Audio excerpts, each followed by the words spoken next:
federal government on Tuesday inaugurated a 13-member presidential committee to review the resourcing of Nigerian foreign missions. Hi, welcome to What's Happening. These are the top 10 stories.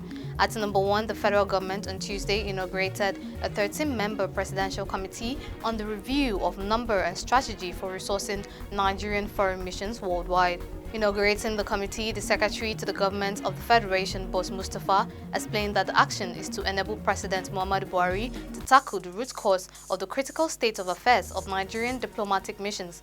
According to him, the timeline for the activities of the committee is 3 months, and its terms of reference are to determine the current number, categories of Nigeria's diplomatic missions, subject matter desk worldwide. At number 2, the Lagos state government has ordered a coroner's inquest to ascertain the cause of death of the late Bimbo Ogbonna, the wife of popular Lagos auto dealer Ikechukwu Ogbonna, popularly known as IVD. The late Bimbo allegedly died on October 15, 2022 as a result of severe fire injuries she sustained. Some other accounts attribute her death to an alleged long history of domestic violence. The State Attorney General and Commissioner for Justice, Senior Advocate of Nigeria, Moyosore Onibanjo, who gave the directive for the inquest, disclosed this in a press statement. Onibanjo, in the statement, said that thorough investigation would be carried out to ascertain the cause of the death.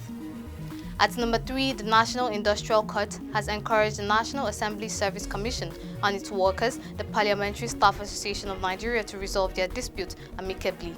The matter, which came up on Tuesday before Justice Ibrahim Galadima for a hearing of the motion on notice, did not proceed. When the matter was called, the claimant's counsel, Abdul Ibrahim, informed the court that he received a notice of preliminary objection from the defendant on Monday at about 5:30 p.m. and had not responded. The court concluded by adjourning the matter until December 12 for a hearing while encouraging parties to resolve their dispute amicably. At number 4, according to reports, the Academic Staff Union of Universities has sued Minister of Labour and Employment Chris Ngige over the registration of Congress of University Academics and National Association of Medical and Dental Academics. Ngige was listed as the first defendants, while Konwa and Namda were listed as the third and fourth defendants. The claimant, ASU, prayed the industrial courts to declare the certificate of registration issued to Konwa and Namda illegal. At number 5, the Nigerian Air Force has commenced transporting relief materials to communities ravaged by flood in Bayelsa State. The relief materials were airlifted by the C-130 aircraft from Enugu to Port Harcourt and ferried to Igbogene in Bayelsa State using helicopters. In a statement by the Director of Public Relations and Information, Nigerian Air Force, Air Commodore Edward Gapquet, on Tuesday, the provision was to help the civil authority to alleviate the suffering of Nigerians affected by the flood.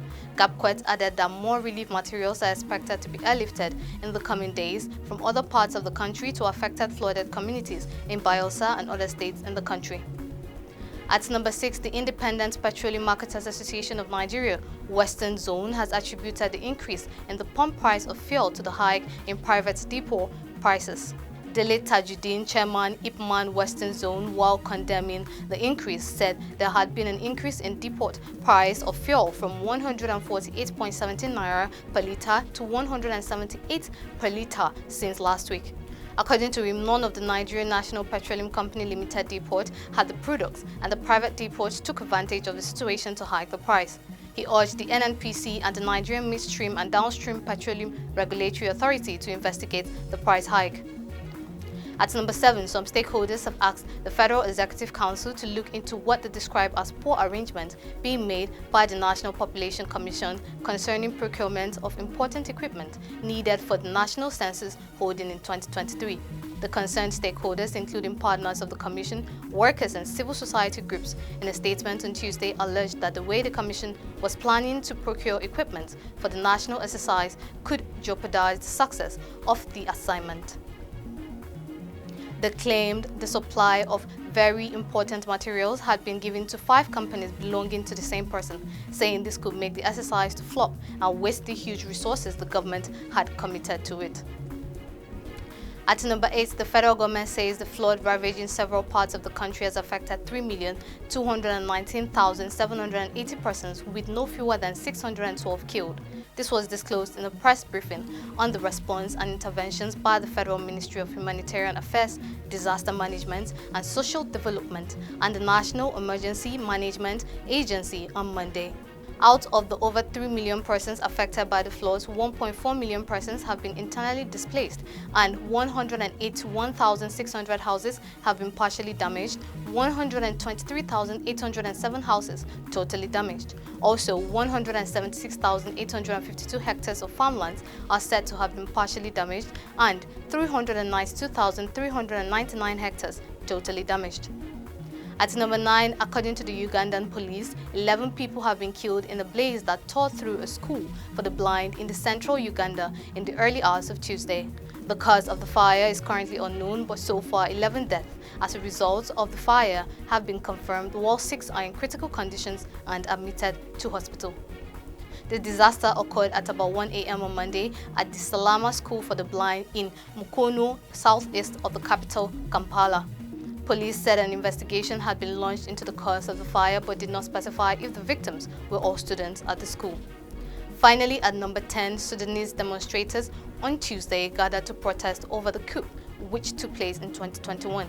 Internet services were blocked according to monitoring group NetBlocks, as protests were planned in many cities and towns, including a march on the presidential palace in the capital, Khartoum.